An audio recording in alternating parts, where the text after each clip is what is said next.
Mal acabou a eleição, agora a gente já tem o vice-presidente da República, teve almoço, jantar com algumas lideranças lá no Senado e parece que sempre estão preparando alguma coisa para chantagear a própria Isso presidente, na cara o próprio da freguesia. governo. Isso na cara da sociedade brasileira. E o que é que pode ser feito para isso? A única forma de ruptura com isso, dado que houve uma conciliação por conveniências eleitoreiras, tempo de televisão ou medo de CPI, então, inacreditável, o Michel Temer é o deputado federal era o deputado federal menos votado de São Paulo. Não se elegeria deputado federal nessas eleições. Vira vice-presidente da República. Em nome de quê? Em nome de representar quais valores, quais interesses, quais regiões, quais nacos populares ele trouxe. Nada. É só o cartóriozão do PMDB, porque essa turma... Então, agora, dado que esse mal está feito, só tem um jeito, é a presidente passar uma risca no chão e dizer daqui para trás. E ela faz isso? Se ela não fizer isso, ela vai para o chão. Desta vez, ela vai para o chão. O governador Cid Gomes esteve em Brasília. Brasília. No mandato, é o que eu estou dizendo aqui. A justificativa pragmática de quem está no governo, eu ouvi isso do Fernando Henrique, quando era presidente. No primeiro mandato do Lula, eu aceitei ser ministro, porque ele não aceitou essa relação. Depois o Zé Disseu o convenceu de que era feito. Eu não fiquei mais no governo. E eu fui ministro da Fazenda do Itamar Franco, que não aceitou. Então eu sei, por experiência pessoal minha, que existe possibilidade de você demarcar o campo, até porque você tem um núcleo de picaretas profissionais, agressivos, ativos, um núcleo de gente séria, que vai ficando cada vez mais longe, na medida em que esse fica cada vez mais perto. E tem um meio de campo aqui que não tem propriamente valores, mas que precisa sobreviver. Se a linguagem prestigiada for aquela da putaria, da esculhambação, eles encostam para lá. Aí você fica com esmagadora maioria agarrada na esculhambação. Mas se você prestigiar esse outro lado vem para cá. Agora, isso exige operação, lucidez, militância, consciência política, equipe, tudo que a Dilma não tem. Essa coalizão PT-PMDB, da forma como que está, acostumou-se a fazer uma seleção às avessas. Quanto mais incompetente, mais picareta, mais prestígio. Então, repare bem, eles estão querendo dizer agora que vão escolher um camarada chamado Eduardo Cunha para presidente da Câmara. Esse cara deve ser, assim, entre 1000 picaretas, o picareta mor. Picareta mor. Toda a linguagem dele, eu conheço esse cara. Desde o governo Collor, ele operava no escândalo do PC Faria na Telege. Depois estava enrolado no escândalo do fundo de pensão da SEDAI no governo Garotinho. E aí vem vindo. Depois estava enrolado no governo Lula com Furnas. E agora enrolado até o gogó em tudo enquanto. E ele é que banca os colegas. Todo mundo sabe disso. Antigamente o picareta achava a sombra. Né? Procurava ali o bastidor, ia fazendo as picaretagens dele escondido. Agora não, quer ser presidente da Câmara.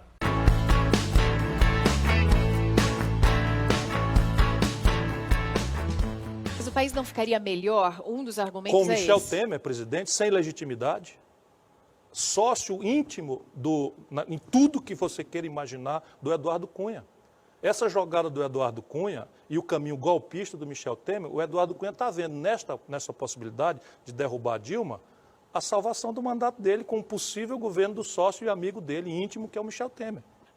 Não só Eliseu Padilha, o Henrique Alves também já sinalizou que vai desembarcar do governo. O capitão do golpe está à sua esquerda, Michel Temer.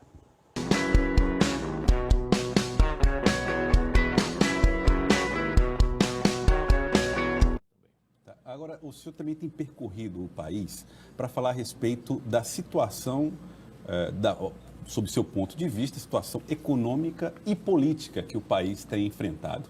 Nesses dois pontos, qual preocupa mais, economia ou política, e que relação existe entre essas duas esferas? O Brasil hoje vive uma crise que me assusta bastante. Eu tenho 36 anos de vida pública, nunca vi uma ameaça tão pesada, tão hostil sobre a sorte do povo brasileiro, da família brasileira, quanto essa. Porque são três vetores, um alimentando o outro. Há uma crise internacional, que não se permitiu à sociedade conhecer, a própria Dilma erra em não repartir com a sociedade a consciência disso. E vou dar um exemplo concreto disso. Por exemplo, aquela ocorrência de minério de ferro que nós temos ali no sudoeste do Piauí, Paulistana. em Paulistana, ela seria completamente viável, estava pronta para entrar em operação, porque nós vendíamos o minério de ferro a $190 a tonelada. Aí ela despencou para $38. Então, em $38 é inviável.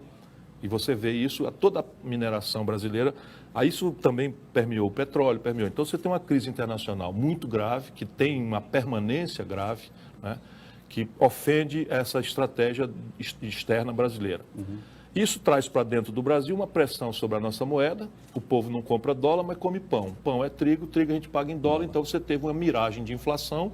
E esses loucos de Brasília estão atirando na inflação com a taxa de juros mais exorbitante do mundo. Agora, ministro, o senhor, com esse argumento, o senhor um pouco isenta a presidente Dilma da responsabilidade nas consequências econômicas. Agora eu lhe pergunto, por que na época em que o país vivia um excelente momento provocado pelo preço dessas commodities, por que nós não fizemos, por exemplo, reformas de infraestrutura ou, por exemplo, substituição de importações? Claro, a sua pergunta responde por que eu não aceitei ser ministro nem do segundo governo do Lula, nem da Dilma.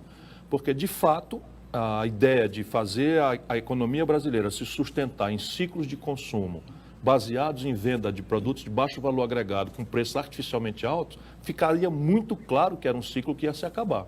E eu escrevi muito, briguei muito, eu ando brigando.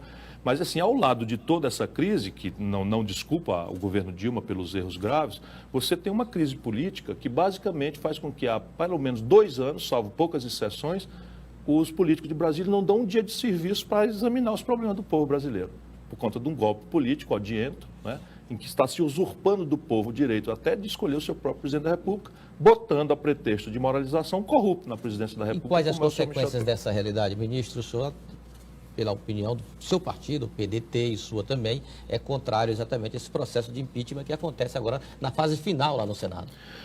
A consequência disso para o povo é desemprego, perda de salário e um avanço grave sobre o modesto estado de bem-estar que nós estamos tentando construir.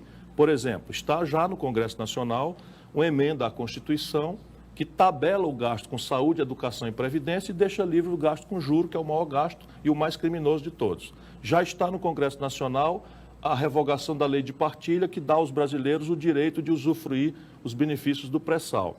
Já está no Congresso Nacional uma ideia absolutamente contra tudo que é moderno no mundo, não é? Em que estabelece uma categoria exótica de impor ao trabalhador que o negociado seja superior ao legislado. Ou seja, no momento de desemprego alto, com o sindicalismo, parte dele apodrecido pela corrupção, você vai ter empresários que vão fazer acordos em São Paulo e vão tirar o 13º salário, a licença maternidade, porque tudo isso agora pode ser negociado, se for aprovado naturalmente, ainda que a lei diga outra coisa. Então são avanços gravíssimos sobre o povo brasileiro.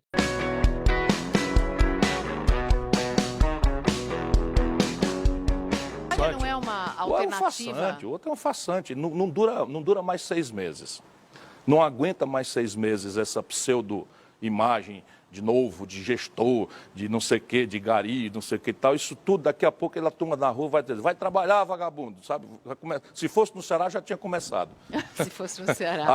Aqui em São Paulo é porque a turma é mais tolerante, aceita mais as coisas, né? Mas como é que pode o cara se eleger e passar o dia dentro de um avião? Viajando, aí diz assim, mas eu sou moderno, eu governo pelo celular. Olha a visão de governar dele, é ele falando. Ou seja, o governante moderno tem que ouvir.